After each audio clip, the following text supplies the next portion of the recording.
think that I just come in there and look for knockoffs, and that's not the case. You know, I'm actually a sharp, smart fighter.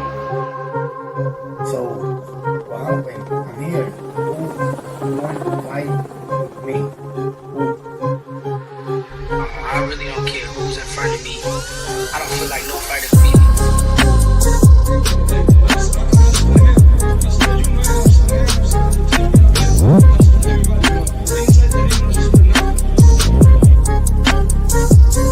My goal is to demolish everybody, to be honest. Everybody that's in my way.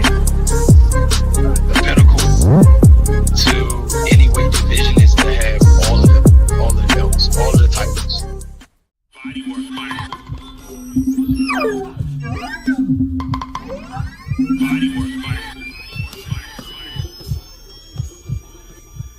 Welcome to Bodywork. Welcome back. It's Michael Rogers. Welcome to Bodywork Boxing.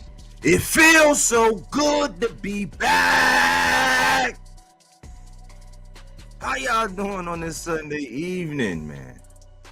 Man, I appreciate everybody's in the building. Salute the Cookie Monster. Bodywork. Salute Cookie Monster. Johnny Allison, salute, homie.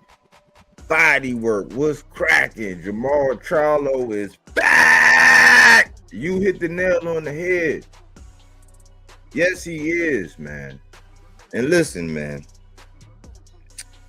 Man, Jermall, man, I'm proud of Maul, man. First and foremost, man, I'm proud. But before I get into my piece about Maul, man, let me go over some gaslighting. You know, it's a little bit of the curriculum. I promise you I'm not going to take long. You know what I'm saying?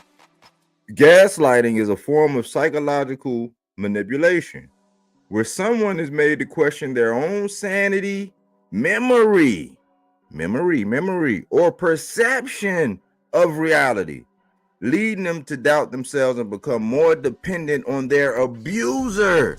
Some of y'all have been getting abused online and you don't even know it. You ain't even know it. It's a way to control a person by twisting the truth and making them believe things that are not true. You dig? That's gaslight, man. That's just you know, that's just for the curriculum, man. I want to get that out of the way, man. But I want to get into the meat and the potatoes. You say, I thought you guys were burner phone friendly. We are, you know what I'm saying? I can put that up if I need to, Johnny, you know what I'm saying? I normally have, you know, I had that up for topics where I know people be lurking, but you know, they don't really want to be themselves. You know what I'm saying? I kind of got an idea of who some of these people are already, you know.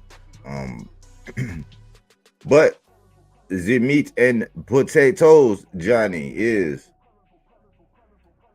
was kind of somber today online, man. It was a little somber. Like I haven't seen much. I said, man, I'm not talking about it. I was like, I'm gonna come out and do my little spiel on it. You know what I'm saying? I'm not listening to nothing. I heard a little bit of something from the two biggest channels out here on YouTube that heavily influenced, the two big ones. I heard from them. Outside of that, I haven't really listened to anything. I seen a lot of thumbnails. I seen a lot of captions and you know, and whatever going off, but it was kind of somber. And I kept thinking, man, today I was riding around just contemplating and trying to wrap my mind around this week's events and then the culmination of last night and everything that unfolded. And all I kept thinking was Plies, when he was like, oh, you big mad. You big mad. They are big mad that Big Charlo defied the odds and came back. Yikes. They are big mad. Like it's unsaid. I guess, you know, a lot of people kind of lost some money, man. It was running around for all these for yeah, you could say years, Leon. You could say years. They running around calling the man Rum Punch Charlo, and it's pretty sad when you look at it, man. Especially if you were Jose Benavidez getting beat by somebody that is now labeled a drunk. So one thing that he exposed is that all people who suffer mental health are not treated equal. Okay, let me break it down for you. In the sport of boxing, everybody who goes through mental health and have things in their personal lives, right, and still participate in the sport are not created equal. They're not.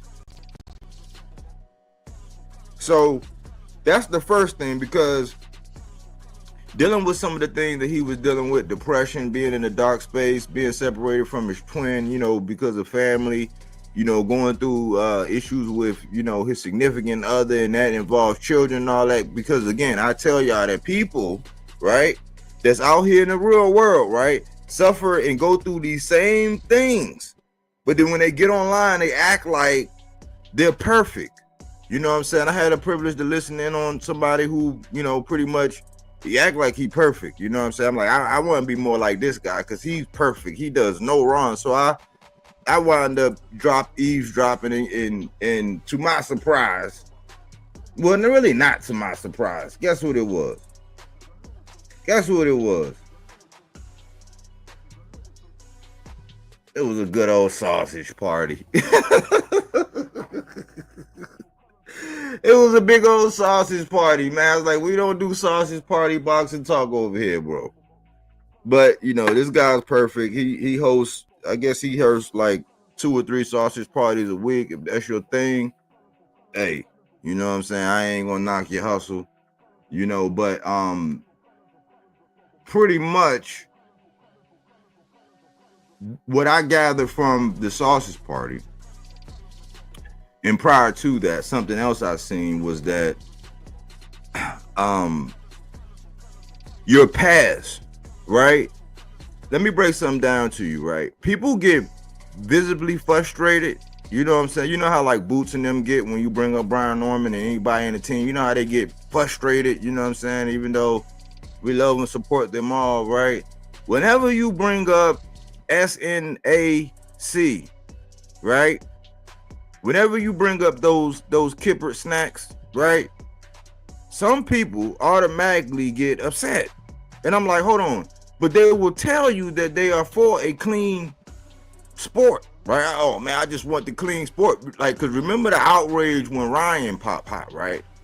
So then when Jaime popped hot, not so much. Not so much.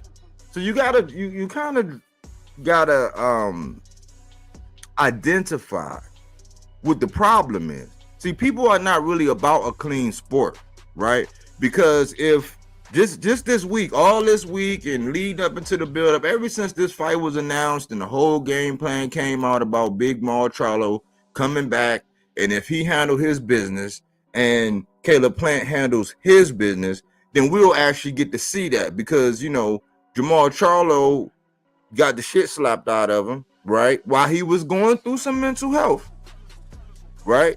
And so everybody was clamoring for that fight. Well, to come off the gate, because the other thing is the expectations for a fighter going through mental health and coming back, when people hate you, right, the expectations are for you to come back and pick King Kong, right? You can't come back and pick somebody who just got washed, right? Who just got totally washed, who just came up off of a knockout loss, like some of these sausage party attendees do, where they advocate for their fighter to fight whoever, but they only talk about one fighter. Like I said, they only keep it real about Tank. That's the only one that they will allow themselves to keep it real about, is when they come to Tank. Everybody else, they don't. In Jermall Charlo's case, right, he was expected to come back and take on King Kong. F your mental health, F all the personal things aside. We want to see your black ass get in there and get back to being the Hitman. That's what the consensus was, right? In the build-up, Jermall Charlo happened to mention the Kipper snacks. And I find it very funny that people will jump out. In boxing, we call it front running. A lot of people be front running on topics, right? They'll jump out and become front runners about something, right? Get all animated and gassed up and creative about when Jaime Munguia popped, right? But if you bring up the Kipper snacks, the Kipper snacks, right? And that bald head dude with the mustache and the glasses with a checkered past, a highly checkered past, they get offended. They start gaslighting. They start, well, I don't know why. Like one of the biggest channels this week, once Jermall Charlo came out and he said, man, I've been telling y'all about that. I'm gonna call it the Kipper snack shit. I've been telling y'all about that Kipper snack shit, right? Everybody was all up in arms, right? But certain people kind of remain quiet. I don't know if anybody else out here realized that or noticed that. A lot of people remain quiet. A lot of people didn't want to touch that subject. Why? Because again, I asked you this. If R. Kelly got out of jail and he became the leader of the music program at your daughter's high school, would she be attending that music program? The answer would be an emphatic no. And then I gave another one for my intellectual, maybe my financial connoisseurs, my people who like to deal with money and assets. If you were banking with a bank, i.e. Wells Fargo, Bernie Madoff, he gets out. He's now the CEO of Wells Fargo. Will you be contributing funds and dealing with the answer would be an emphatic no. But it's something about that those Kipper snacks and the checkered past and the history to where when this guy gets out, he did hard. Look, everybody had to forgive Michael Vick because he served hard time. So this guy does his time, he come back out, but you cannot bring up the same scenario. And he's in perhaps the most dangerous sport, which is boxing, hand-to-hand combat, mortal pugilism. and people, man, people clench their butt cheeks so tight that they could pick up a quarter whenever you start mentioning snack. Why? Because they can't get too loud. They can't get too loud. But guess what? These boxers can get loud. And a lot of people been saying, hey, listen, man, I wouldn't do it, man. If you've been doing all right, you know what I'm saying? You've been successful without him. I don't know why. And it's three major people that just got on there and started associating themselves with these Kipper snack people. And I'm like, why would you do that? This man has a checkered past. He does nothing for you. So Jermall Charlo came out and said, I see you, boom. Jermall Charlo came out and said, hey, yeah, man, I told y'all about that snack shit, right? And guess what they did? They mocked him, right? And see, the channel that actually mocked the dude, I see you, DJ. The channel that actually mocked the dude, right, when he said, because he said unresponsive. He said what it is it's a certain level, right, to where if you tested this level, they consider that more than like an abnormal amount. He said what these people do is they know the science and they have the things that will get you right up to the edge before you actually meet the line of demarcation in which you will actually pop hot. They call for the man to, somebody started speaking about it on the channel, they call for the man to get sued. I'm like, why is this such a touchy subject when your favorite fighter, I don't care who you are, or if you don't have a favorite fighter, you say you love the sport. Why is that such a touchy subject when people start bringing up snack? But I noticed that people like to get real vocal about, you know, Eddie Ray, you know, and them guys and how everybody a lot of them, like 6 people in the camp, 7 people in the camp and counting, then came up hot. They front run on that. But let you start talking about some snack. Well, why? Because they're going to have to address certain fighters that was actually with them. Ironically, Breadman was basically saying he advocates for testing on all of it. And he typically is the first one to bring it up, or he waits and see if it's going to get brought up. Ironically, somebody didn't look the same last night. Somebody didn't look the same last night. So, I mean, it's crazy how a lot of people love that BIBLE, right? And the story of Noah, but they called Noah a drunk, didn't he? They said he was crazy when he was, according to the parable, right? They said he was crazy when he was setting up that boat and telling everybody to get ready. You know what I'm saying? A flood is coming. You know what I'm saying? That's why I try to tell somebody dumbass online, hey man, I ain't gotta be your friend to tell you that a bus is coming. I might not step out in that street. Jermall Charlo said it. They mocked him because of his vocabulary. And ironically, this dude misused words all the time, mocking somebody's vocabulary because he said unresponsive. But that's gaslighting, right? When they start twisting up your words, making a mockery of some of the things that you actually saying, just so they won't have to deal with the spirit behind what you're saying, right? It's like knowing the letter of the law and then the spirit behind the law. You might not know every law, but you know the spirit behind the law. You know that there's a speed limit. When it come down to doing the hanky-panky, you know it's an age limit. But in boxing, we start acting dumb like it ain't a certain amount that could be in your system or a certain amount of testosterone you're supposed to have. But people love the front run when they can put somebody else in the crosshairs. They get real touchy when you bring up them Kipper snacks. So I'll say that. That's the first thing. PBC exposed a lot of people. Why? Because the fight was free. And somehow, some way, everybody was out here crying. Crying, like my uncle used to say. I guess that's whining and crying. Would you cut out all that crying? They out here crying. But the fight was free. The fight was free. We got to see Maul come back. Big Charlo come back. We got to see Caleb Plant, dare I say, get exposed. Where it's like, I guess there's more people that's getting added to the revenge tour. Everybody was crying, but let old Job Turkey, Sugar Daddy Sheik, the Trojan horse, let him throw on something. Oh man, man, just admit that he's great for boxers. Like, yeah, he's doing some things, he's contributing, you know what I'm saying, in a sense. He's getting boxers paid. You know what I'm saying? We salute boxers getting paid. But in a roundabout way, my selfish purposes was always asking, is he making American boxing great? How is it impacting American boxing? Anything he put on, oh man, y'all just want to hate on the Sheik. He just scrambled up some names, make some matches that don't even make no goddamn sense, and everybody just wants you to just bend the ring and kiss the ring. For Turkey, Sugar Daddy Sheik. I'm like, man, stop it. Let me add some people here. Boom and DJ. Man, I ain't good? even cracking to my stuff yet, but I ain't want to leave y'all waiting. I'll put my stuff on pause to see what y'all actually have. You guys, what's going on? You guys cook for a few minutes. I'm doing something. I'm listening, and I'm gonna jump in. You guys cook. Hey, so all I wanted to say is, all right, man, I was just listening to you. I'm just soaking up the game and the knowledge. But I can't hear you. Can you hear me now?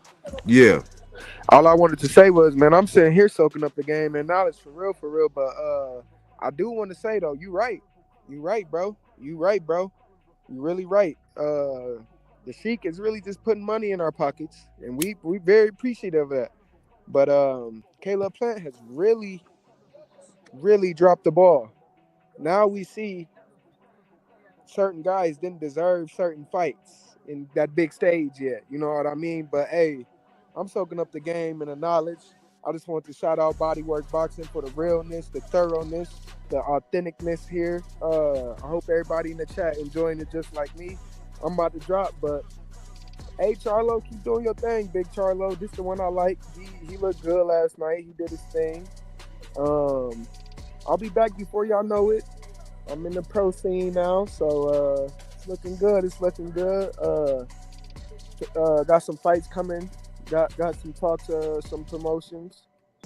Boom will be here soon. But before we continue, I just want to, shout out Bodywork and just the authenticness and the realness of this platform, and I hope everybody is soaking up the game and the knowledge, man. Before I go, just want to say again, man, Boom is coming, man. The real one. The one that ain't gonna do too much more talking. I'm doing all this talking now so that y'all know I said this before, and now I'm just about to stand on business and do it. But before I go, that's all I want to say, man. I'm out. Bodywork. Keep dropping that shit on them, bro, because they don't know. They I don't know, appreciate man. it. I appreciate you coming up, Boom. Hell Appreciate yeah. you, bro. Hey, and I appreciate you for always letting me jump on, or at least having me on here, man. For real shit. But salute Bodywork, yo. I'm in here paying attention, man. All right. Salute, bro. Yes, sir. All right. All right, let's see. Lash Puma skills. Salute Lash Puma skills. Bodywork. Coquille. Bodywork. Salute Bodywork. Salute Coquille. I got Charlo beating Nello. That jab looked perfect. Exactly. You know what I'm saying? Let me finish. Let me cook, man. Let me cook. Let me bring out all the exposure, because I want us to really chop this up, man. I really want us to really like dig in on this, right? And salute the Boom. I'm happy for Boom, man. He got a little time out right now, but if you don't know, that's Boom Trey Williams. He's a rising talent, man, and he's looking to become a well-known name in the sport. You know, and people are gonna know him by Boom, man. Ferocious, you know. That's all I can say. But I appreciate him always, you know, popping in. But to get back to what I was actually talking about. I'm sorry.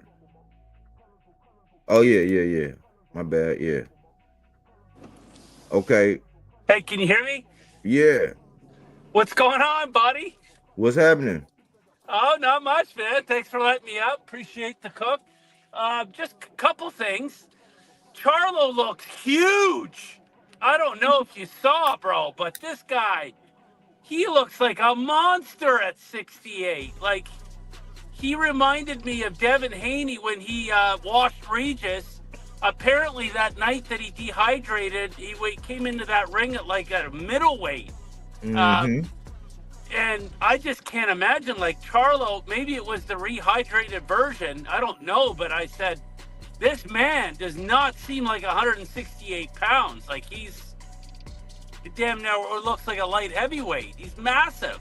What do you think? He been a solid dude. I think with him coming back, the crazy part is his body didn't even look the way it normally looks. You know what I'm saying? It didn't even look as, you know, he normally, even though it's a smaller weight, he normally looks bigger, but at that bigger weight, he did look solid when you looked at his back and how wide he was. But he's a big dude, man. He's a big dude, yeah. He's a big dude. I just didn't remember how big he is. Like, when I saw him, I was like, holy man, 168. How's that guy squeezing into that frame? But he's able to pull it off. I think he gives them all trouble. I think he gives every single last one of them. Down to Benavides, and even... You cut out, Johnny.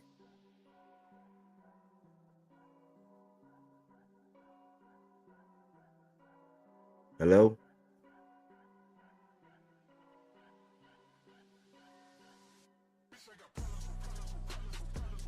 I don't know what happened. Yo.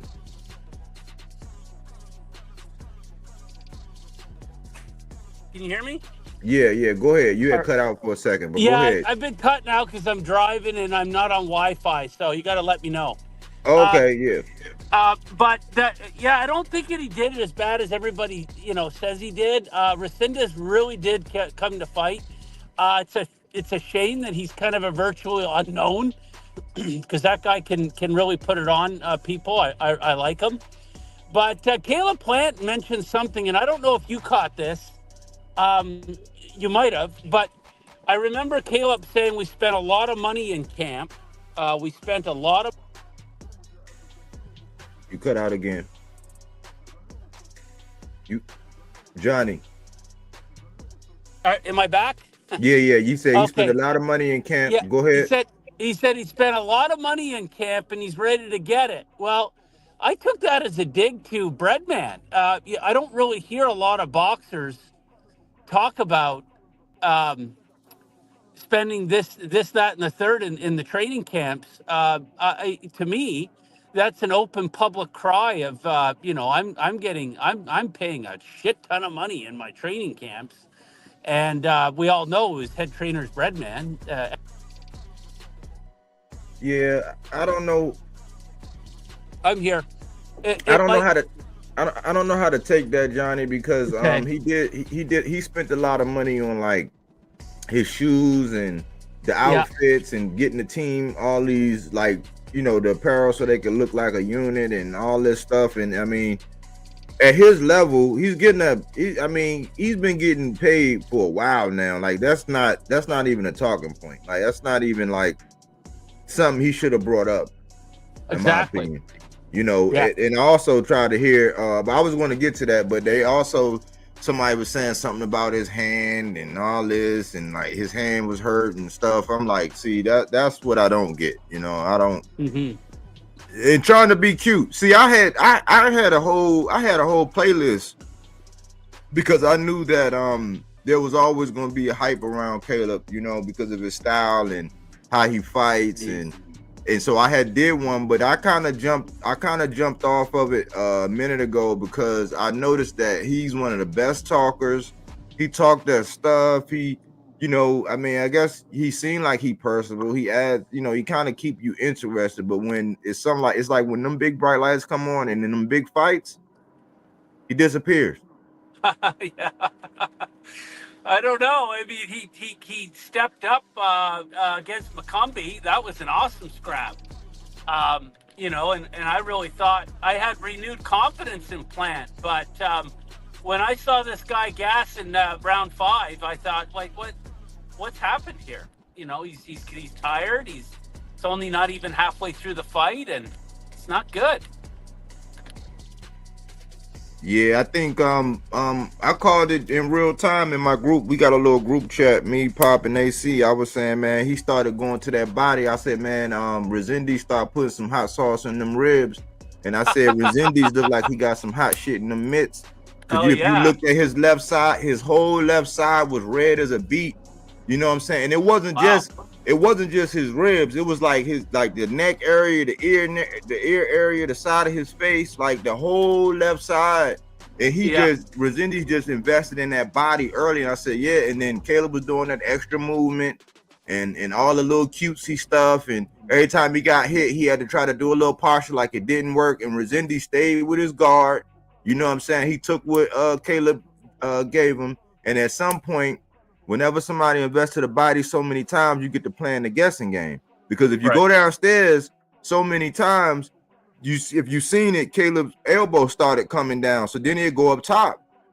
So then it was like, am I going? So when I let this off and I pivot, am I going to go downstairs or upstairs? And once he started having Caleb do the guessing game, he started wearing them down. Then he introduced the left hand. Yep. So it was I think all of the posturing, I guess, from Caleb is like, man, he kind of got to get away from that, man. Because if McCumbee was a little more seasoned, if he had a little bit more experience on the bigger levels, he could have stopped Caleb Plant. It was fortunate that Caleb made that adjustment, but somehow, some way, he never made the adjustment for Resendiz. No, and also for the McCumbee fight. We cut out for the McCumbee fight. The McCumbee fight. He was in shape. Yeah, do you hear me? Yeah. You said he was in shape. Yeah. He was in shape for that McCumbee fight, man. He wasn't huffing and puffing after round 5. This fight here, damn, I don't know. Like it didn't seem he was. He was the same. He had the same shape that he had this last fight. So maybe that was a factor. I don't know. Well, Breadman tried to come out and say they had a rough camp and all this. I'm like, all the stuff that for some reason, man, certain people. If I say my guy Spence didn't look the same, right? Oh man, here you go with the excuses. We don't want, but it's just certain fighters get some excuses, and we never keep it all the way a buck on them, man. It's like, come on, man, you picked this dude, Resendiz. Yeah.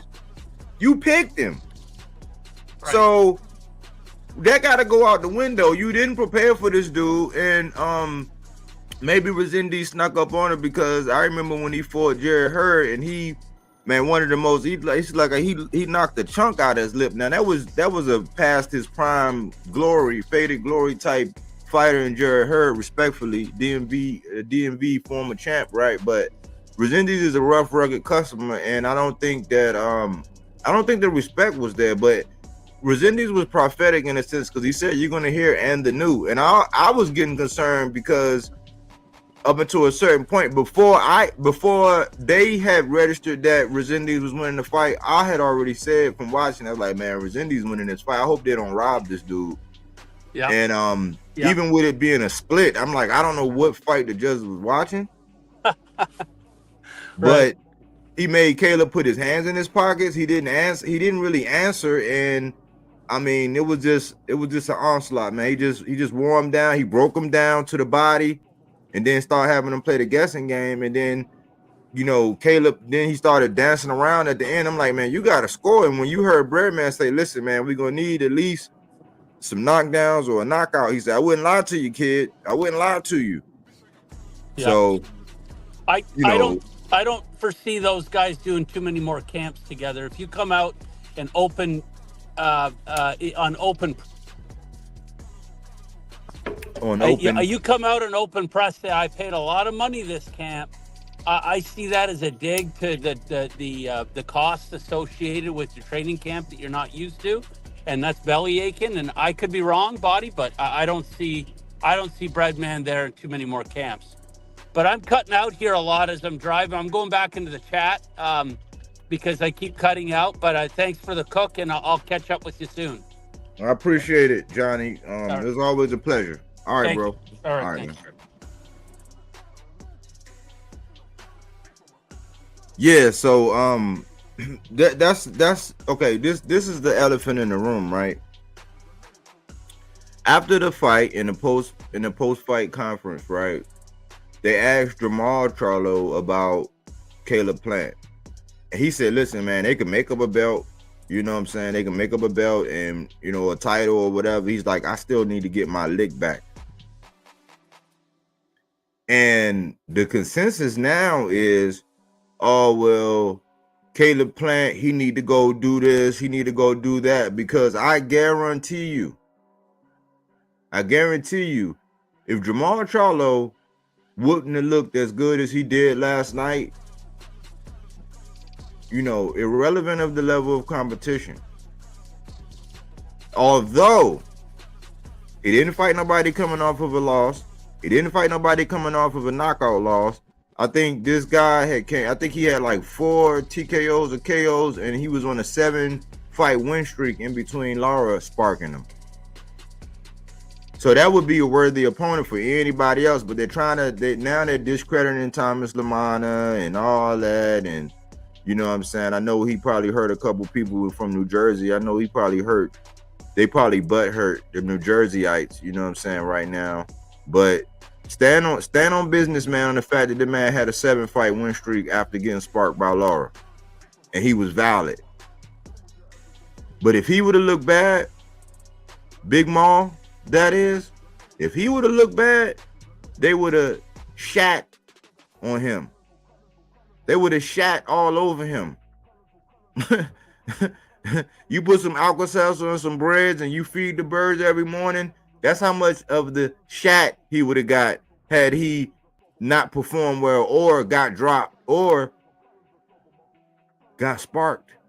They would have shat on him. But guess what? If you really want your get back, right? This shows you something like with Tank automatically rematching Lamont, trying to get like, let's get this clear. Let's get a clear, definite, defining thing going on. I need that right back, like ASAP, as fast as I can. Yeah, plans got changed. We got move around. I got to get this back. A lot of people didn't give Jermall Charlo the benefit of the doubt, like they did a certain young fighter who got beat up and battered, you know what I'm saying, because the O and the star, ring made Ryan Garcia reign supreme, and they said, oh man, well he got to come back, he's going through this, he's going through that. You just don't know. Well, we can't sit up here and measure life events and trauma things that people going on, but Maul had been at a high level for so long. And he endured a lot of trauma. He was forthright in what he was going through as far as drinking. You know what I'm saying? Other extracurricular activities. And he didn't get the benefit of the doubt. He didn't get what everybody else get in that same situation. And people will still bring up his past, right? And negate the past of others. But he got slapped, right? That's why I never went in on the slap. I was like, damn, man, that's not a good look for Maul. But I never went in on Maul about the slap. I would say, yeah, he got the shit slapped out of him. But that was the extent of what I would say. And I looked at it like, that's another thing that kind of made me look at Caleb Plant a little different. I'm like, man, well, you know, everybody know that he has something going on, right? Because you already know. Because this is the proof in the pudding. People are already mocking this calm Jermall Charlo, just like they was mocking Jermall Charlo being all calm going into that Canelo Alvarez fight. They were mocking him because they act like lions outside. Like they normally act like lions, Mr. Keep running your mouth. You know what I'm saying? Like being like, you know what I'm saying? Aggressive, confrontational, you know what I'm saying? Like straight up alphas. But they were mocking Maul in all of these press conferences. The first one with that video press conference being the most shaky, and I was like, man, I don't want to see my guy come back like that. And then gradually it got better, right? It wasn't much of a delay. He started speaking clear, and then he was forthright about all his issues. They were mocking him. So I didn't respect the fact, like, see, because when you know somebody going through something, right? All fair in love and war, they say, right? So when you at war, okay, it's war. But Caleb Plant and Jermall Charlo were never really at war. You know, they would, I think their names was on the table to actually fight each other, and, you know, Maul not being himself, did something uncharacteristic, like touched another man's beard, you know what I'm saying, or something like that. You know, touched a man's beard, you know, and the consequences of that, Caleb Plant felt as though he was liberated enough to basically sneak somebody. Say, because when you pretty much sneak somebody, you know what I'm saying, it is what it is. You snuck him. You know what I'm saying? And the dude was going through mental health. I never respected that. And salute to Carl Brown. Salute to Carl Brown, aka C Breezy. Big facts, bro. Yeah. I never respected that aspect of it, because if somebody going through something, it's like somebody going through something, yeah, let's just say, you know your neighbor's all fucked up, right? Going through some stuff or whatever, and because he pissed you off, you just beat the shit out of him. Right? Like what? I don't know, man. Like, yeah, when I was younger, I used to steal people, you know what I'm saying? Like, I have snuck some people, but like as men, as grown men, if you like, to me, it's like even if I know you special. If I know you special, you got something wrong, and I'm like a predator, man. Like or like how Highlander is. Like the Highlander wanted to take on the biggest bad. Like if something wrong with you, if you special, what kind of victory is like if you got something going on? It's the same thing. I never got down with that, man. I didn't respect that at all. Long story short, because it was genuine, and Maul always felt like as a man, being even a personality, if you have watched Jermall Charlo over the years, you already know, man, that he had to be a real man to handle that situation and not get enraged and do like what he really wanted to do in his nature all this time to subdue that. And after the press conference, he said, yeah, they can make up a title. I still want to fight him. I need my lick back. Fans, on the other hand, are actually making excuses as to why Caleb Plant. Like, no, because it's just like I would say like how kind of like how Shakur says, like, no, he want to be the first one to beat Tank, and they ask him about the mind, but I guarantee you it would be the same thing like when Jermall went up there and fought Canelo, even though that was not Jermall's first time at losing. The first time he lost by a decision and he got a draw with Castano, that was the time when he really lost to Canelo, when he jumped up them 2 weight classes. Just like plans changed and you had a lot of these echo chambers, satellites talking about, oh man, why we want to see Bud fight Mel, man? He lost. It's like, man, if it was really real and you really wanted to fight somebody, just because this guy lost to that guy over there, what, you ain't still gotta see me? Like, we still ain't gotta see each other? That's the energy that Maul kept when it came to Caleb Plant. Just because Caleb Plant lost to that dude, like, no, me and you, we still got something going on. I handled it like a G, but you still gotta come see me. We can do this next. We can get it on next. They can make up a belt, whatever. This is what it was. Like, even though you dropped the ball, because I swear to you, if the shoe was on the other foot and Maul slipped and fell in a bowl of milk and cornflakes, they would be online trashing this man. But Caleb Plant gets grace.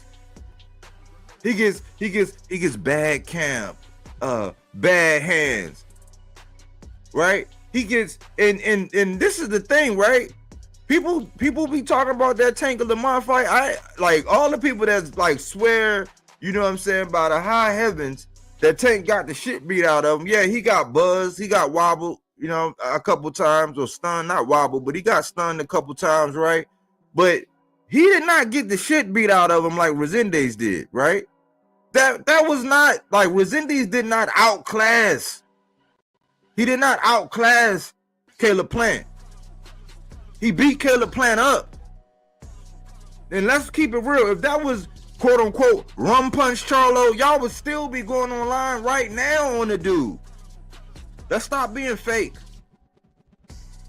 Caleb Plant got beat up. He got beat the fuck up. He got beat up. He didn't get edged. He didn't get edged out. He got beat the fuck up. So Breadman talking this and Breadman, I'll be saying, man, he like, when it comes to that boxing talk, I say, man, he like EF Hutton. When he talking that boxing, I'm listening. But like some of the shit, like, yeah, I feel that I kind of felt the same way. It wasn't quite as harsh as when Jose Ryu Valenzuela, El Ryu, when him and Senior, Benavidez Senior, when Benavidez Senior kind of threw him under the bus, talking about, oh man, he wasn't focused in camp and all that. It's like, nah, man, I don't want to hear that shit, man. I don't want to hear that, because, you know, nobody else get grace. I know Tank don't get that grace.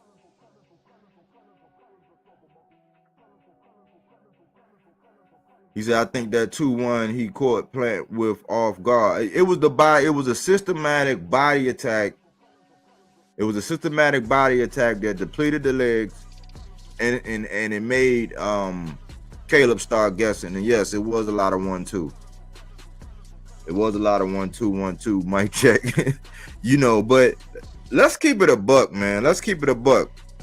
So, who got, okay, we're on my list, right? So far, right?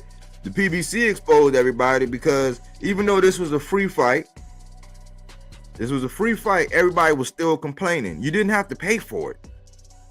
But because some people condition people to actually hate all things PBC, once again, people started shitting on PBC again. I'm like, how can you shit on PBC for a card like that? And I couldn't tell. I couldn't tell. I mean, yeah, it was a lot of people hating or secretly hating or wishing that Big Maul would lose. But I couldn't tell that people wasn't excited to see Big Maul come back. They talked about, stop me when I'm lying, they talked about Jermall more than they talked about Caleb Plant this week. And people were saying they didn't even know Cornflake.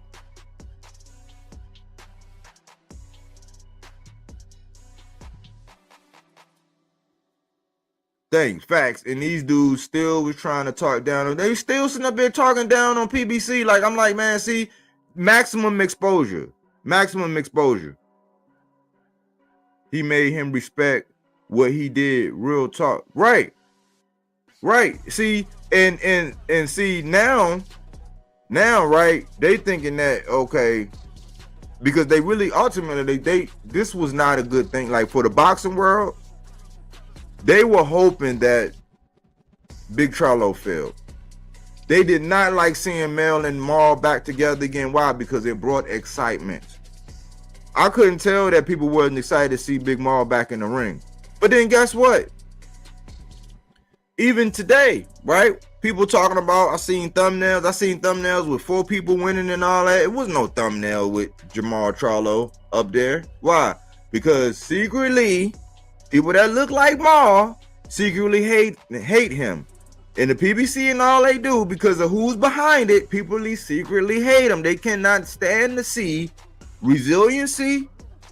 That's why, man, wait till Mel come back and Spence come back. You know what I'm saying? And then Frank Martin get back in the mix. And the PBC start rolling off all these fights, man. People are going to be sick to their stomach. Because they gangbang. They gangbang with these promotional companies and all that. They don't love the sport of boxing. They don't care about people who cheat and who get cheated. They just care about the fighter that they like and the fighter that they are paid to protect. In the camaraderie amongst people who will not shame them when they talking out the side of their neck or speaking out their ass. I can't do it.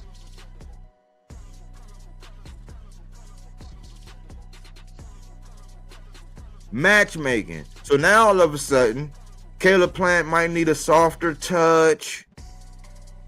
No, it's another person that was added to the revenge tour now. Let's be honest. Like, let's talk the way we would talk if this was Big Maul who lost, who dropped the ball. But that wouldn't be content worthy, would it?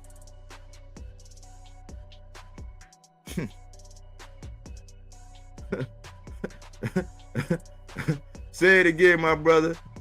Yeah, they had to eat those words. Yeah, he saved the event. And then look at it. Look. The young boy and Kyron Davis blew my parlay. Why? Because Kyron was actually talking all that shit. Kyron was talking all that shit and talking like in the way he was acting at the press conference. I'm like, oh, he must know something. But see, I'm gonna tell you something about Kyron. And salute, Koki. Let me see what you say, Koki. I'm gonna get, because I see you. T.O. fans are in shambles.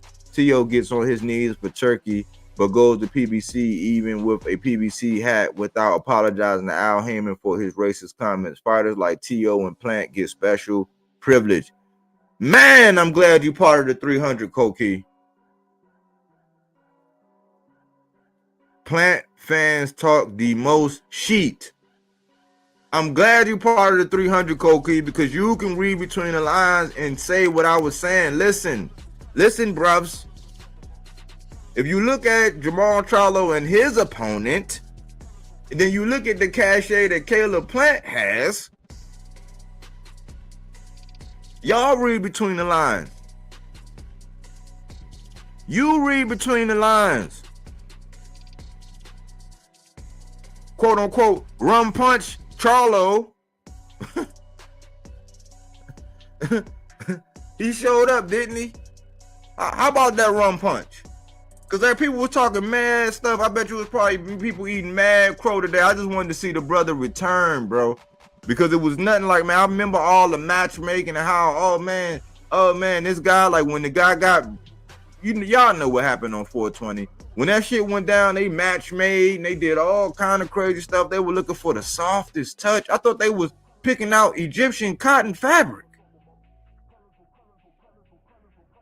So now what they start doing? What they resort to immediately? Oh man, who was Cornflake? Who was this? Who? Oh man, okay. Well, people can justify having just getting washed by somebody, and instead of fighting him, the winner of that fight, you picked the dude who lost when you could have fought the winner. And that goes unnoticed. Like, that's why I say boxing, matchmaking, like the spirit of like getting my get back, that's over. If you really want your get back like Maul want that smoke. Hey, Resendez, yeah, he might be on your revenge tour, you know what I'm saying, and all that, but you are on mine. I don't care if you just lost to that guy. You gotta come see me. So they should allow Caleb Plant to go ahead and go right into this quote unquote rum punch Charlo fight. Yeah, Go ahead and go into this Hitman fight. So go get a Hitman so you can be number 35. Apply that same pressure that y'all be applying to Jermall Charlo had he shit the bed to Caleb Plant now. Unless you want to go, I mean, you know, I don't know if he's gonna get back with Resendiz. He said he had a rematch clause, but like, it's kind of crazy. It's kind of crazy. Maybe you should take a fight in between that before you go right back to Resendiz and give Maul the opportunity to go ahead and, you know what I'm saying, avenge his loss if that's what Big Maul want to do. Because, man, I would love, man, if I could have just been a fly on the wall, had this shit went the other way last night. Ooh-wee. Ooh-wee. I remember Purple Veins was all for PBC, but soon as Spence lost, he jumped on the side against PBC. Oh, he did that before. He did that. Even Earl called him out about that. But you got to realize, man, these guys like that, like Purple Veins and butt fuck tuberculosis and the Dollar General, man, they it's a business for them, man. It's a business for them. You know, they're going to ride the coattails of whoever's paying them, whoever's going to get the most views, because that's why they was all behind Deontay. It's like, yeah, they loved him because he was the heavyweight champ, but really they love the fact that it's almost like, it's like how they got Devin, where if you can get him to come on your show and you feel like he's a part of y'all and you can do this, you can make money. You can monetize. That's why I said, if you really love your fighter, you would tell him the truth and you would allow him to move the way he need to move so that he's okay, not just so you can make money off of them. Not so you could just make money off of them. Man, these YouTube channels won't even mention Charlo Bodywork. The first I seen. Listen, man. Listen. I'm trying to tell you, man. Like, even us, people who look like Maul did not want him to win, bro. It's as plain to see as the air that we know we need, but we just can't see. It's clear as the oxygen we need.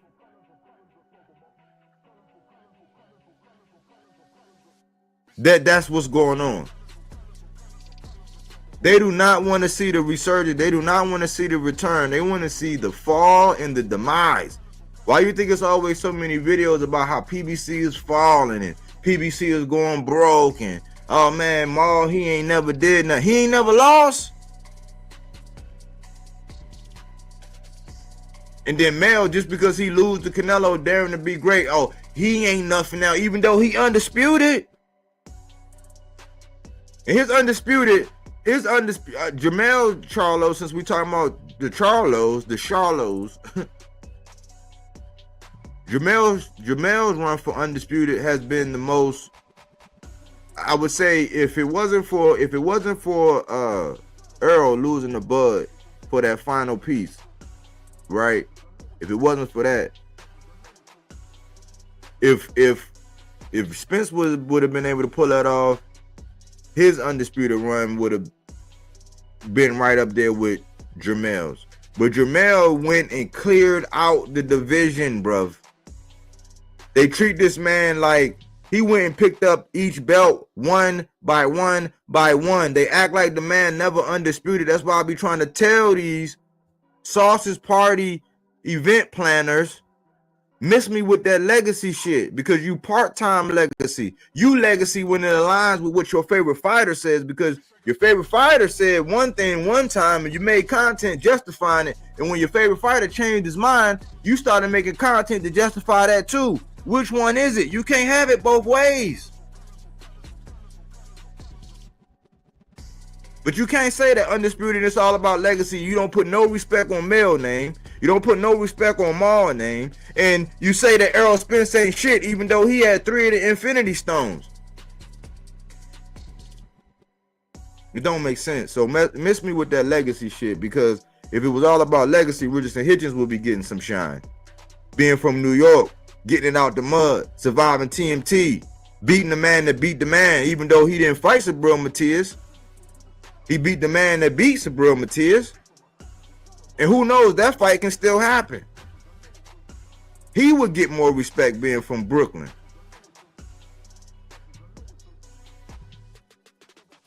People pick and choose when they want to be legacy driven, or when they want to keep it a buck. So what did Maul expose? Maul exposed that people don't really want to talk about drug cheats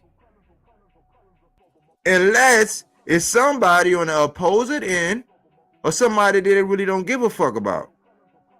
Because if it's somebody that they care about, like let's just say the elephant in the room. Because my lady was watching the fight, and I can tell you it was a good fight. Why? Because nobody got stopped, and guess what? She stayed up for all of the fights.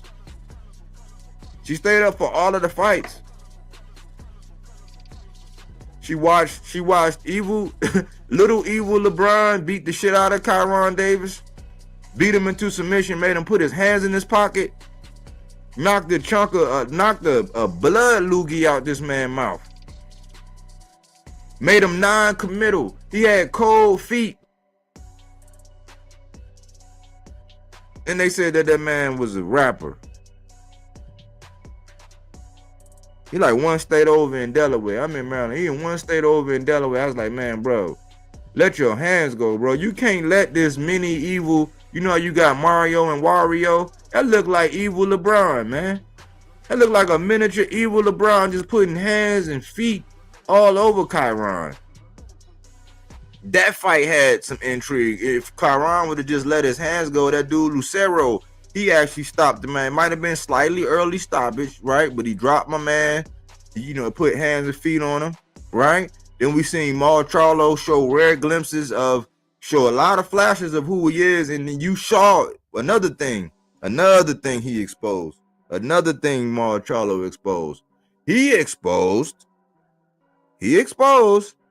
the fact that when you are skilled, because they always say skills pay the bills.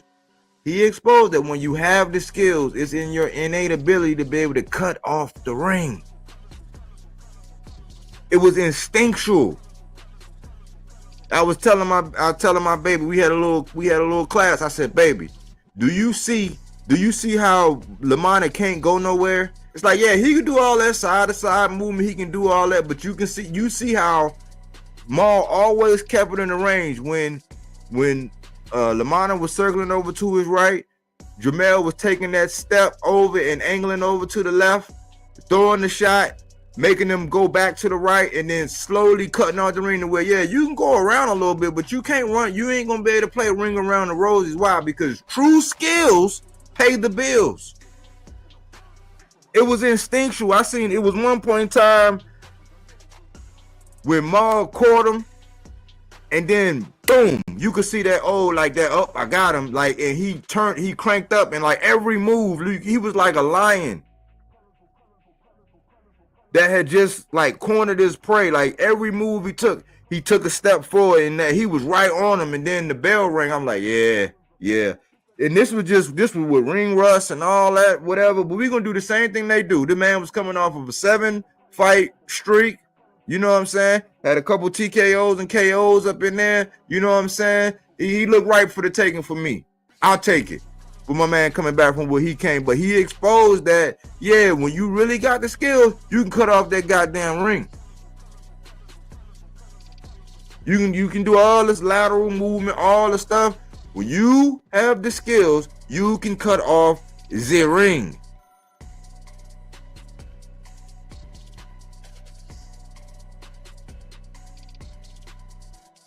Let me see where we at. Let me see.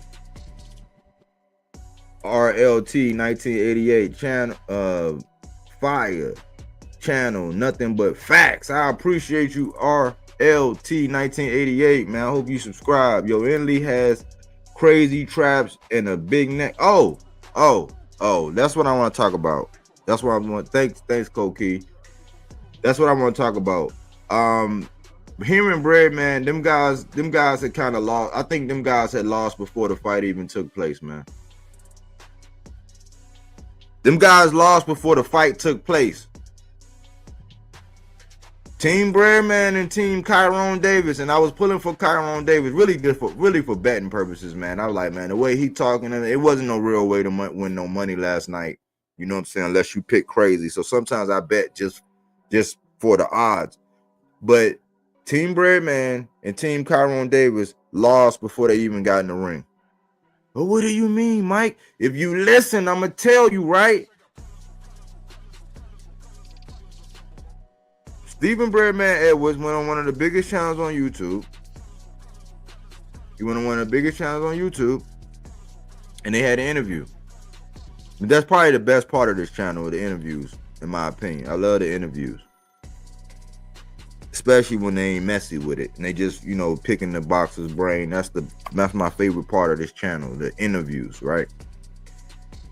He said, "Too rich, mister. I respect the belts." Yeah, but what he said was, speaking to Koki's point, right? He said when they asked him about him, because the host of the channel insinuated this. Then this is what I be trying to say. Like, this is what I be trying to say. This is a content creator, right? / channel that exposes himself like at least 4 or 5 times a day. If this was public indecency, they would toss him in the bang and throw away the key, because he exposes himself to all of the fans and listeners 3 or 4 or 5 times a day. He insinuated, he said, "Yeah, because I seen the dude, man, that's a football neck." And then Breadman chimes in like, "Yeah, man, that's a tall, skinny dude with a really thick neck." And like, yeah, okay. I'm like, okay, so you insinuating that the man is doing something he shouldn't be doing, right? But then when you go on and listen in the interview, he also says, you can pull this up, and I'm willing to bet anybody that I'm always the first one to introduce the drug testing. He said, and he said, a lot of times I'll sit back and I'll wait to see if they introduce the blood testing, the blood testing. And he said, I'd be surprised when they don't.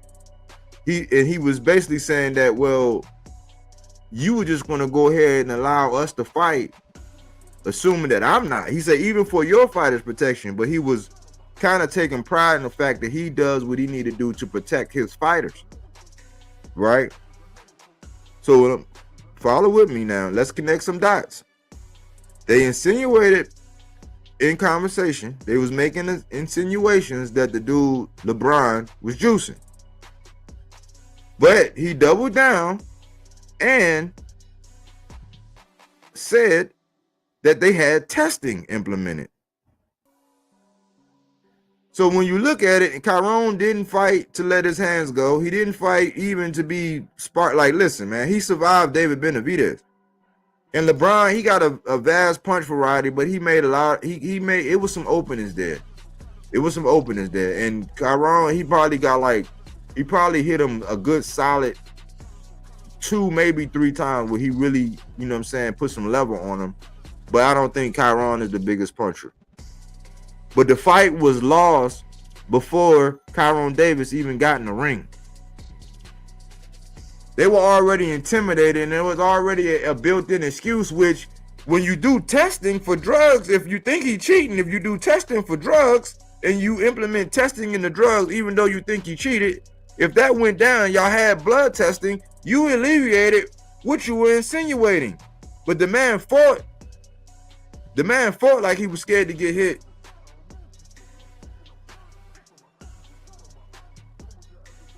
That man head was getting, man, his left side of his face was getting tattooed, man. Buddy was hitting him with them overhead, wild ass right hands. He was hitting him with uppercuts, and like he was doing it to the point where he was doing, like, I'm talking about putting everything into these uppercuts repeatedly. I'm like, man, a good boxer, man, would take a step back and time that shit. You would recognize his patterns and know that this man, he getting overzealous with that uppercut. Step back and hit him with some shit straight down the middle. He would have never saw it coming. But he lost the fight before the fight started, in my opinion. You know, who am I? I'm just a little guy with a YouTube channel. You know what I'm saying? Who I'm addicted to watching and talking this boxing shit. But who am I? You know what I'm saying? Who am I?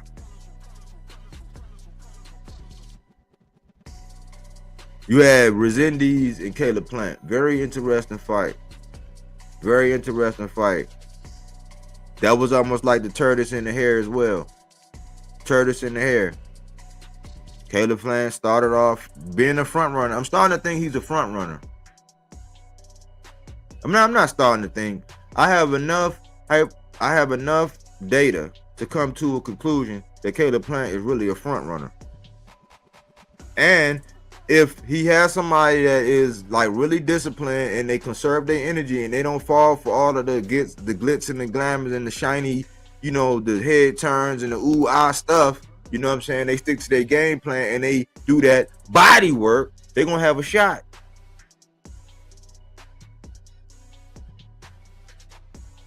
Charlo jab is the best I seen, real talk. Hey, they were saying that before he even took his little hiatus, they were saying he had one of the best jabs. He's knocked people out with a jab.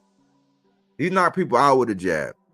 But a couple times where, you know, he wasn't, you know, he might not have been up for a fight and it wasn't the fight everybody wanted to see, because let's keep it a buck. Before Maul took his hiatus, right? And before, like I would say, before the Juan Montiel performance, you know, because they were saying since Jaime Munguia stopped Juan Montiel when they was down at welterweight, you know, they were disappointed that Jermall couldn't stop Juan Montiel in their fight. It was a different fight. Juan Montiel, he hit Juan Montiel with everything but the kitchen sink. But I would say prior to that performance, they were looking at Jermall Charlo like he was one of the Ferraris or the Lamborghinis, and they wanted to see him race against some of the other Ferraris and Lamborghinis. Except for they failed to mention that Canelo ducked him, didn't want that smoke. Triple G ducked him, didn't want that smoke. He waited for I think he waited almost 22 months. I know it was more than 18 months. I think it was like close to 22 months for that dude in Japan, so he can unify. But he never said Maul's name. And it's almost like the similar situation. It's like a similar situation with another guy when they say, oh man, he don't fight this name, he don't fight that name. But then when he started going down his list and checking it twice and start seeing if somebody want to be naughty or nice, people was like, nah, I'm going over here for that turkey bag. Yikes! Nah, I'm spending time with the family. Yikes! It's like, well, who you supposed to fight then? That's what they did to Maul. That jab never went nowhere, and you could see instinctually he's not back to the form where he was, but you can still see that he got the fundamentals. It's instinctual, and you know, if he get right back in the training mode, you know, take a couple of days off, get right back in the training mode, and get back, man, it still might. He still got it, man. He still got it. He definitely showed the world that he still got it. He fundamentally sound. His defense was intact. You know what I'm saying? He, you know, Cornflake got in a couple shots. You know what I'm saying? It looked like Maul was a little fat on some of them punches. You know what I'm saying? But for coming back and doing what he needed to do, and to be able to stick to that game plan and get the job done the way he did and execute like that, execute that contract like the hitman he is, I salute him. I salute him. The only thing that I want to say about Maul, the only thing I really want to say about Maul, right? Just the only thing I want to say. When he was walking out, right, and I don't know if that's a family, I don't know if that's a cousin, or I don't know who that was, but whoever that was like holding right behind him, who said, about to get some bottles. In the Army, we would say, man, you know, when I went to airsoft school, we'll call that, man, they say a cut sling load, man. You at least got to cut sling load, or you at least got to give them, you know, the orders before y'all go out, where you not to be on camera saying anything like that, man. That's the last thing we need. But greasy enough, the people who made it into a short, they made it into a short to let people know, to try to, you know, make people gather that, oh man, he probably still gonna be Rum Punch Charlo. You know what I'm saying? Like they like to call him. Cut sling low, man. Or tell that guy, man, listen, man, it's not good protocol to be talking about no liquor or no bottles. You know what I'm saying? And even if Maul was going to, you know, cater something for his people to, you know, celebrate and all that, that's not something when the big bright lights is on and cameras all in your face with boom mics and all that shit for you to be saying nothing like that. That's my only criticism for Big Maul. But him Jermall Charlo and PBC expose content creators. They expose narratives. Him talking about that snack stuff, like his performance. You know, the fact that he don't care that Caleb Plant lost. He still want that smoke. Meanwhile, Caleb Plant get all these excuses from bad camp to spending too much money to a bad hand to all this stuff. Because I remember when somebody else, Gary Russell, had a bad shoulder, against Mark Maxeo. Tank Davis had a bad hand against Isaac Pitbull Cruz. They ain't give him no mercy. None.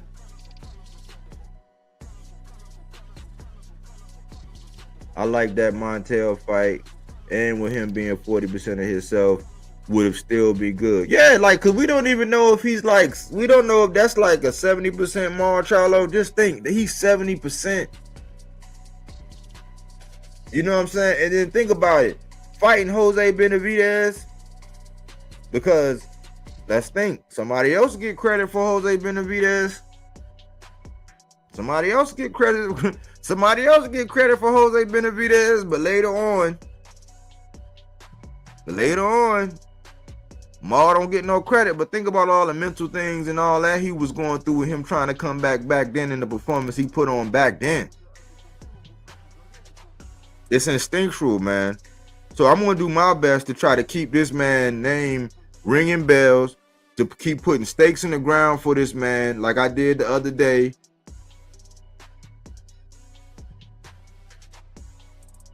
Because he deserves it. And meanwhile, everybody big mad. Oh, you big mad that Ma didn't wet the bed, huh? You big mad. You big mad, huh? Y'all thought he was going to shit the bed, huh? It ain't go the way y'all thought it was going to go, huh? I'm sounding like Juvie, huh? man. Like, yeah, man. I hope he stay focused, man. And I'm sending positive vibes out to him, man. And I wish him well, man. It was good to see him and Mel back together. Like, cause if anything, man, you know, they twins, man. They twins, man. And it was a good thing to see them, man. And I keep saying something about these. It's some Grandy twins, man. I'll be watching them, man. Them dudes cold. Them some cold little dudes. I think they like 17 now. Them some cold little dudes, man. And I'm like, man, I hope those twins are looking at these twins and playing chess, knowing that they're gonna try people and they're gonna try to divide them. They're gonna try to like use them against them. Why? Because they do not want certain individuals to succeed. They do not want certain people to be on top and be the thing that you look at to say, I want to be like that. But I like the approach that Maul took. He said, I'm human. You know what I'm saying? I had to deal with it. He didn't hide from it. He confronted it. Unlike some other people, when shit happen, they just make all kind of excuses. They get all kind of, like, people make all these excuses for them, and they create narratives for them, and it's like, man, there ain't no excuse for a lot of that stuff. But Maul confronted it head on like a man, and he went through the fire. You know what I'm saying? No, he didn't fight King Kong, but he fought something bigger than that, something badder than that. He was fighting real life issues, and he bounced back. So we gotta applaud him.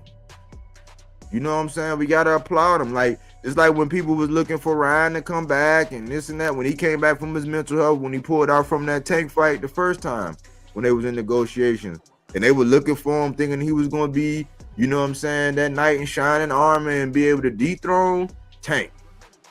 Wrong. Even after this, even after all of that and getting, you know what I'm saying, we know the outcome. We know what we saw that night. You know what I'm saying? We know what we saw that night on 420, just like we know what we saw that night when Earl and Bug got it on. We know what we saw. But they was giving them full grace and full whatever they wanted, everything when he came back. and Rolly upset the apple cart. And guess what? They still giving him full grace, saying he had hand surgery, and they making, you know what I'm saying? So Maul is back. Put some respect on that man's name. Put some respect on the Twins' name. Put some respect on the fact that the man is still undefeated.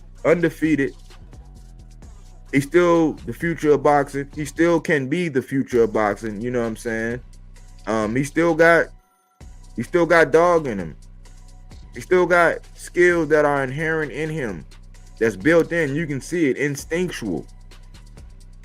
It's some young fighters that can look at what he was doing to Lamana last night and how he stuck behind the jab. How when he wanted to close the distance, how he closed the distance, how he cut the ring off. You can learn so much just by watching that one little sample size. But that's what great fighters do, man. I'm not ashamed to say it. He's a great fighter. Jermall's a great fighter. L. Spence was a great fighter. Is a great fighter. Even if he don't decide to put the gloves back on. PBC have great fighters, man.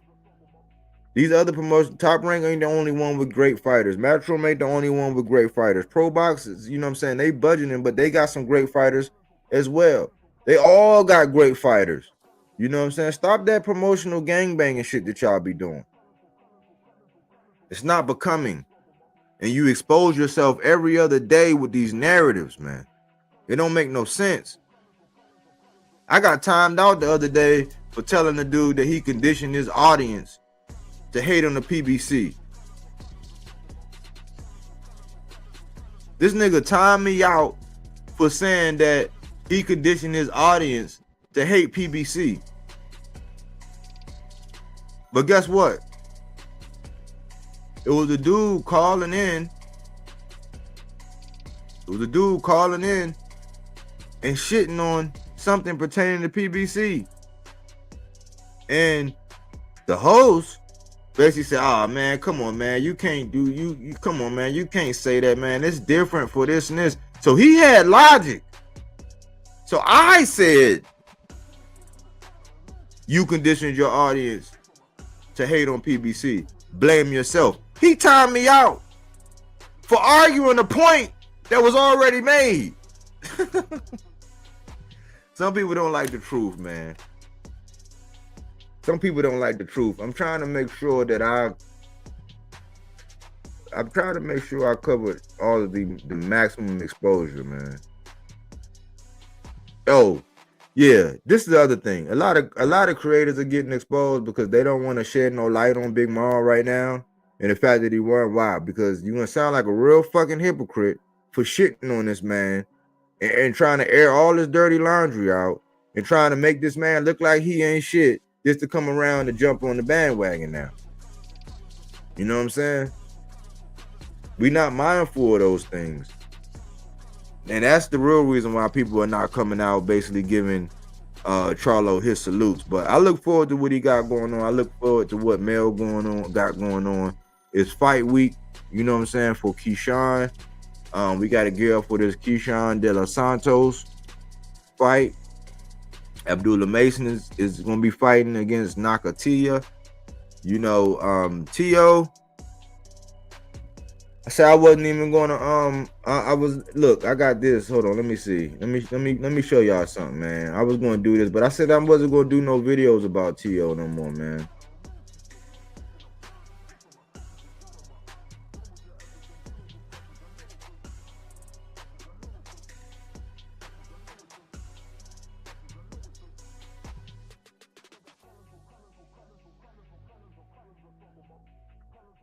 Let me show y'all this thumbnail. But this is how I feel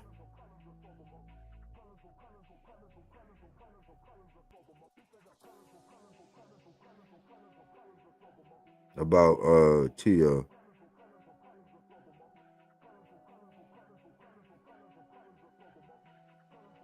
Support the channel, man. Hit the like button.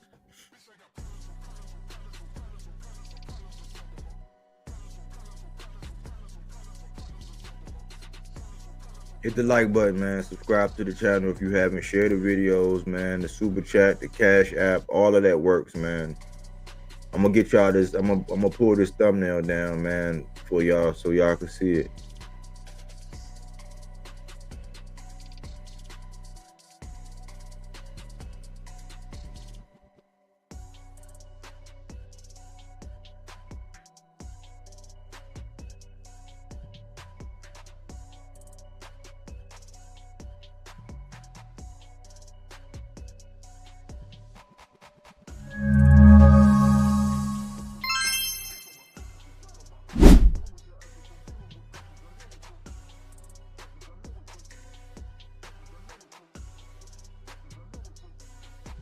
This is about the only because I'm not I don't really want to give.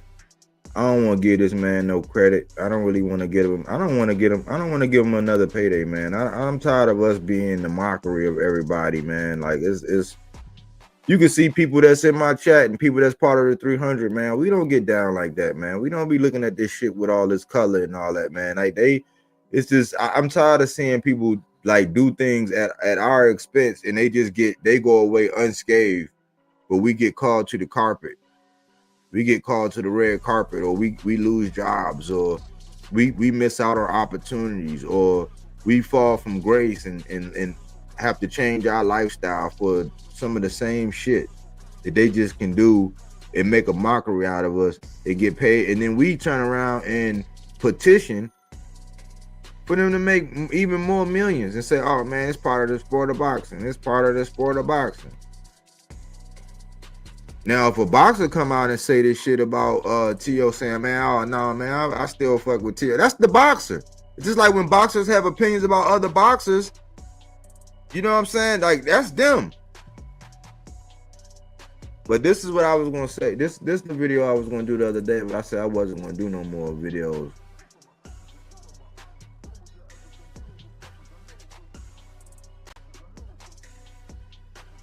Nothing to see here, man. Nothing to see here when it comes to this guy, man.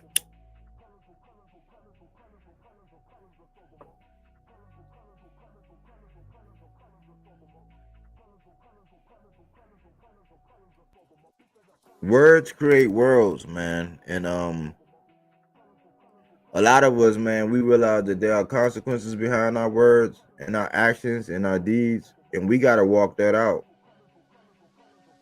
But this man, he get the yo-yo with the racism, and now he's looking for a handout. Now, my heart of hearts, I think I used to rock with T.O. I got so many videos about T.O., man. It's just he disappointed me, man. And I'm not down with the shit he be doing and saying, man. I'm not down with how he be acting. I'm not down with the foolishness at our expense. So right now, when it comes to me and this channel, it's nothing to see here. It's nothing to see here. You know what I'm saying? It's nothing. It's just nothing to see. That's how I feel about him. You know, I don't condone it, you know, and maybe he'll get another fight. You know, I'm just not gonna go out of my way to do nothing to support somebody that just do and say the things that he say to promote. It's a lot of different ways you can promote a fight. But that's it, man. I had put the link out of there. Shout out to Boom for jumping up here, man. Shout out to Johnny Allison for coming out, man, and supporting. Yeah, he do. I'm waiting on Andre, and I'm waiting to see Andre. I don't know what he got going on, Coach Eddie, man. I ain't seen you in a minute, man. Salute to Coach Eddie, man. I ain't seen you in a minute. You say that's why I said Earl gonna make a lot of people look stupid with all them stories they had put out about him. Yeah, you know how it is, man. Hey, I guess, man, if you can't be a part, some people won't want you to be great unless they can be a part of it. So I think a lot of people, since they can't be a part of it, because you gotta think about it, a lot of these guys, they wouldn't do interviews with certain people, right? You couldn't really be a part of it. You know, I think that's why one guy, I think he gets so much hate because he won't go and be a part of their show or do whatever. It's just like so you can't appreciate what he got going on because you can't be a part of it. So they just got to use his name to make money off of it. And I get it. Go on, get your money, little duffel bag boy. But Coach Eddie, salute. Carl Brown, man, I appreciate the good words, brother. Coach T, that 300. You know what I'm saying? Too Rich, Mr. I respect the belts. Salute for coming in, man. RLT 1988. Salute. Appreciate you for stopping through. His twin. Easily baked. Salute Bodywork. Salute chat. Salute Easily Baked. Here's Twin Salute. That's Trey Williams. That's Boom Boom Cookie Monster. Latch Puma Skills was in here. Johnny Allison. Yeah, man, we had a good full house, man. Anyway, man, that's pretty much the word, man. Support the channel, man, in any way you can. I think I got something nice and big coming up, man. Somebody reached out to me about something, and you know, hopefully it's legit. And I think Bodywork is on the cusp of doing some things, man. You know, and slow and steady wins the race. I didn't sell out. I didn't buy no views. I didn't buy no subscribers. I didn't link up and have to click up and join no cult. I ain't had to sit on Santa Claus' lap and play with his beard to get a cosign. You know what I'm saying? People just like, they take my shit, smack it, flip it, rub it down, and then put it back out. And I'd be like, oh no.